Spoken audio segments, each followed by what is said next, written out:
नीट परीक्षेनंतर T परीक्षा पेपरफुटी प्रकरणाच्या निषेधार्थ महाराष्ट्र नवनिर्माण सेनेच्या वतीनं रविवारी सोलापुरातील कन्ना चौक येथे मुख्यमंत्री देवेंद्र फडणवीस, उपमुख्यमंत्री एकनाथ शिंदे, शिक्षण मंत्री दादा भुसे तसंच राज्यमंत्री पंकज भोयर यांच्या छायाचित्रांचं बॅनर लावून त्यावर अंडी फोडत सरकारविरोधात घोषणाबाजी करण्यात आली।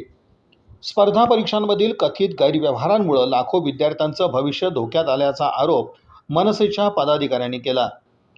पेपरफुटी प्रकरणाची सखोल चौकशी करून दोषींवर कठोर कारवाई करावी तसंच विद्यार्थ्यांना न्याय द्यावा अशी मागणी आंदोलकांनी केली।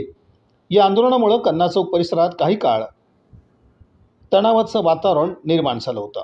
सरकारचे मुख्यमंत्री आणि त्यांचं मंत्रिमंडळ शिक्षण मंत्री यांच्या निषेधार्थ जे हे सरकार पेपर फुटीमध्ये काल जो पेपर फुटला टीईटीचा ह्याच्यामध्ये जाणूनबुजून दुर्लक्ष केलेलं आहे आणि हे सरकार युवकाच्या भविष्याचा विचार न करता फक्त स्वतःच्या राजकारणासाठी नगरसेवक, आमदार आणि खासदार फोडण्यात व्यस्त आहे। म्हणून महाराष्ट्र नवनिर्माण सेनेच्या वतीनं आम्ही त्यांच्या माती अंडी फोडायचा जाहीर कार्यक्रम इथं केलेला आहे।